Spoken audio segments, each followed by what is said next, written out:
एक राज्य के राजा को जो कोई भी मिले सभी से कुछ न कुछ पुचकार कर सीखते रहने का स्वभाव हो गया। उसके इस स्वभाव के कारण ही उसने काफ़ी कम उम्र में बहुत ही ज़्यादा अनुभव ग्रहण कर लिया। सीखते रहने की इस प्रवृत्ति के कारण वह हमेशा किसी न किसी से कुछ न कुछ पूछता रहता था। एक बार राजा राज्य भ्रमण के लिए वेश बदलकर अपने महल से बाहर निकला ही था कि उसे महल के बाहर ही एक वृद्ध किसान मिल गया। किसान के बाल पाक गए थे, लेकिन शरीर में अभी भी जवानों जैसी चेतना विद्यमान थी। किसान की चेतना का रहस्य जानने और पूछने की अपनी प्रवृत्ति के फलस्वरूप उसने वृद्ध से पूछा, महानुभाव, आपकी आयु कितनी होगी? वृद्ध ने राजा को मुस्कान भरी दृष्टि से देखा और बोला, कुल 4 वर्ष। राजा किसान की बात सुनकर मुस्कुरा दिया।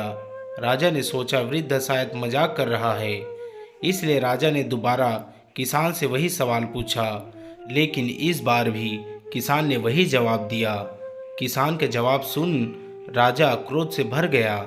एक बार तो विचार आया कि वृद्ध किसान को बता दिया जाए कि वह कोई आम आदमी नहीं वरन वेश बदल कर आया हुआ इस राज्य का राजा है। लेकिन फिर राजा को अपने गुरुवर की कही एक बात याद आई कि क्रोध और उत्तेजित हो उठने वाले व्यक्ति कभी भी ज्ञान हासिल नहीं कर सकते।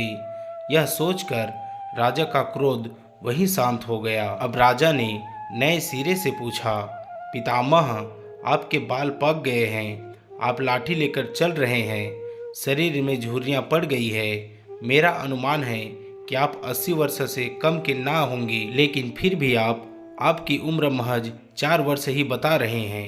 यह कैसे संभव हो सकता है? वृद्ध ने गंभीर होकर कहा, आप बिल्कुल ठीक कह रहे हैं। मेरी उम्र 80 वर्ष ही है, किंतु मैंने अपनी जिंदगी के 76 वर्ष धन कमाने, ब्याह शादी करने और बच्चा पैदा करने में गंवा दिए।